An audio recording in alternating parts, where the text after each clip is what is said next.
Solidarity forever.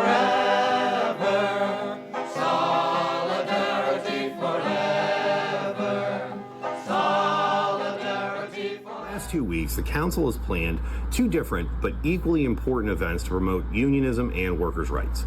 Here in the Philadelphia labor movement, we want to foster a spirit of trade unionism from the moment someone signs their first union card, and instill the belief in all working people that you can benefit from well-paying, family-sustaining union careers. Last week, we sought to share those values with some young people that I hope are at the very beginning of their union journey through the Council's National Apprenticeship Week programs. Now, while most of the country celebrated Apprenticeship Week on one day, April 30th, here in Philly, our planning committee chose to celebrate for the whole week. National Apprenticeship Week is an annual celebration of apprenticeship programs. Now, the labor movement, specifically the building and construction trades, have the absolute best apprenticeship programs in the nation. Our council has been hosting union experience fairs for a few years, and they've become very popular. Under the leadership of Monica Robinson, our community engagement director, these events give young people the opportunity to learn about union careers and apprenticeship programs that they can move right into after high school.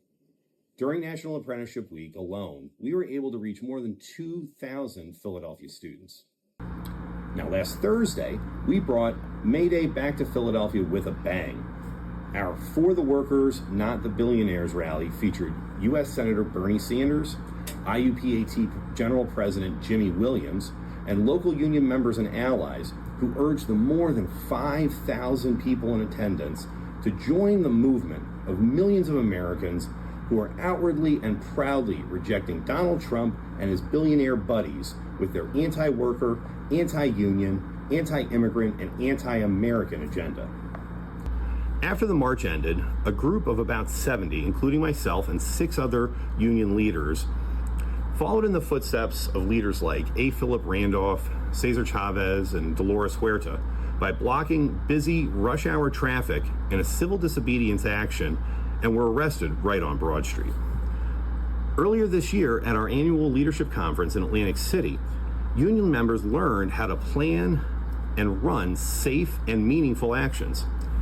These actions are part of labor's tradition, and it's very important for a number of reasons, but ultimately because courage is contagious. 70 of us who were arrested blocking that intersection did it largely to encourage other people to take a stand too. So, how can you get involved? Well, if you're a union member, start going to your local's regular meetings. Attend your local's summer social event. Maybe encourage your local to get involved in our Union Experience Fair program. And if you're not a union member, we can help you out too. Click on the link that's here in the show notes, and we'll get you signed up for an organizing training so that you can learn how to organize your coworkers in your workplace today. Welcome to Elevate Youth Union Experience Fair.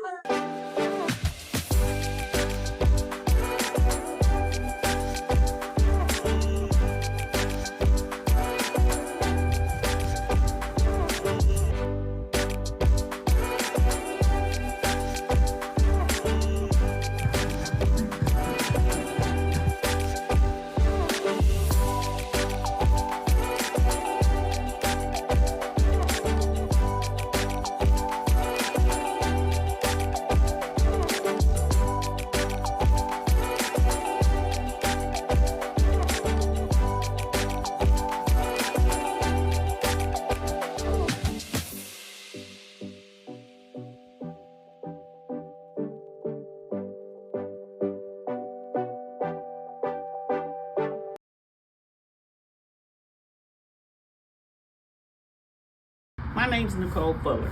I am the Executive Director at PhilipPOSH. PhilipPOSH stands for the Philadelphia Area Project on Occupational Safety and Health. I've been with PhilipPOSH as the director for a couple of years now, but previously I was hired in 2007 to work as a construction trainer on their first OSHA grant. I stepped away for a few years and came back in 2019. PhilipPOSH was founded in 1975. So this year we're actually celebrating 50 years of fighting for the health and safety of all workers. People always ask, well, what do we do? Well, we're a local nonprofit that does health and safety work.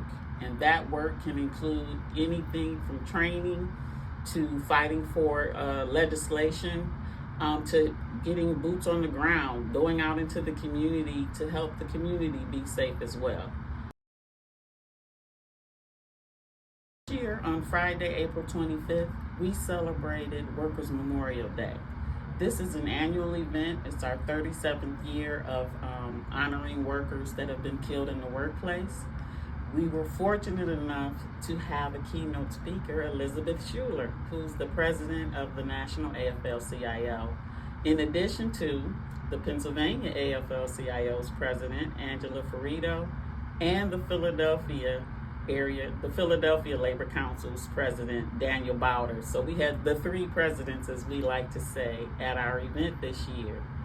Unfortunately, there were 118 names of workers that have been killed on the job within the last year, and we cover the tri-state area. That includes Delaware, New Jersey, and Pennsylvania.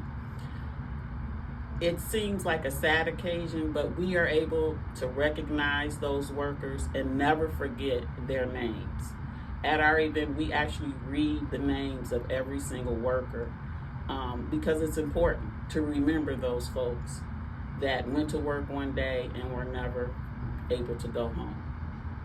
This year, we also had the opportunity to work with the AFL-CIO. The AFL-CIO is an organization that pulls together artists that paint portraits of workers that have been killed in the workplace.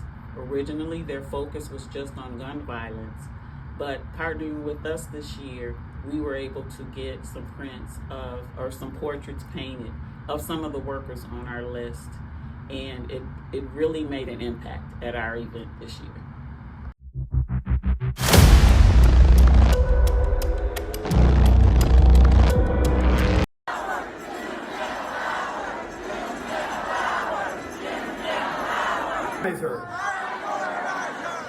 I will speak up about my rights and work to organize my coworkers, friends, and family to stand up for theirs. What I am proud to tell you is the American people by the millions are saying no to oligarchy, no to Trump's authoritarianism, no to Trump's kleptocracy, and no to tax breaks for billionaires. Stop defending the status quo economically.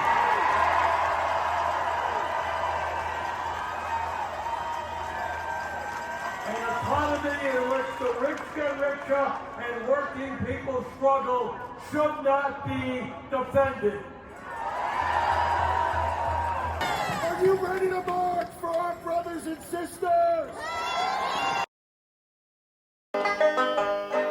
Solidarity forever. Solidarity forever. Solidarity forever. For the union makes us strong. When the union's inspiration through the workers' blood shall run, there can be no power greater anywhere beneath the sun. Yet what force on earth is weaker than the feeble strength of one? For the union makes us strong.